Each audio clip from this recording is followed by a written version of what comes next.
Eu queria lhe perguntar, esses todos os anos pregando, como lidar com tentações e manter a sua integridade no ministério da pregação? Tipo, tocando na questão que você falou, já responde essa pergunta, é o mesmo que aconteceu com Cristo.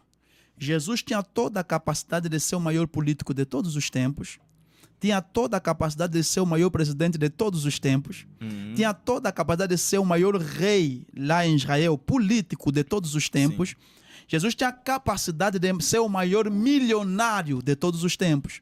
Porém, ele abriu mão de tudo isso para cumprir com a sua missão. Amém. Entende? Tipo assim, o facto de eu ter capacidade de fazer tudo, não quer dizer que eu fui chamado para tudo. Sim. Posso ter capacidade de ser um grande político, mas não quer dizer que eu fui chamado para aquilo. E tem muita gente que se perde nesse requisito. Aí nós vimos pregadores que querem ser políticos quando não foram chamados para ser político. Não é que eu condeno essa prática.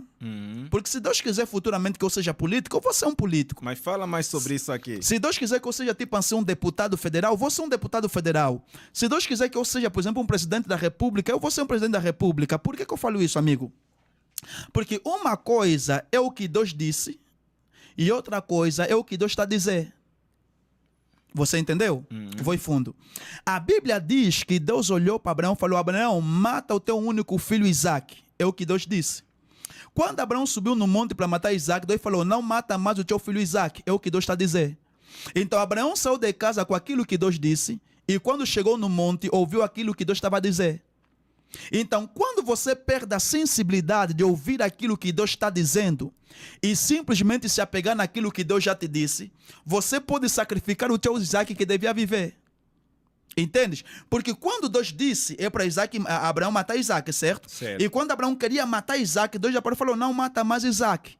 Ou seja, por mais que você seja um grande homem de Deus, por mais que você seja alguém tão sensível a Deus, ao ponto de ouvir o que Deus te falou, nunca perca a sensibilidade para ouvir o que Deus está a dizer. Só que tem um detalhe: só é digno de ouvir o que Deus está a dizer quem já obedeceu aquilo que Deus disse. Primeiro você obedece o que Deus disse, depois não perca a sensibilidade para ouvir aquilo que Deus está a dizer. Conseguiu entender? Porque para cada fase da vida, Deus pode te dar uma outra missão. Você está a entender? Vou ir mais longe.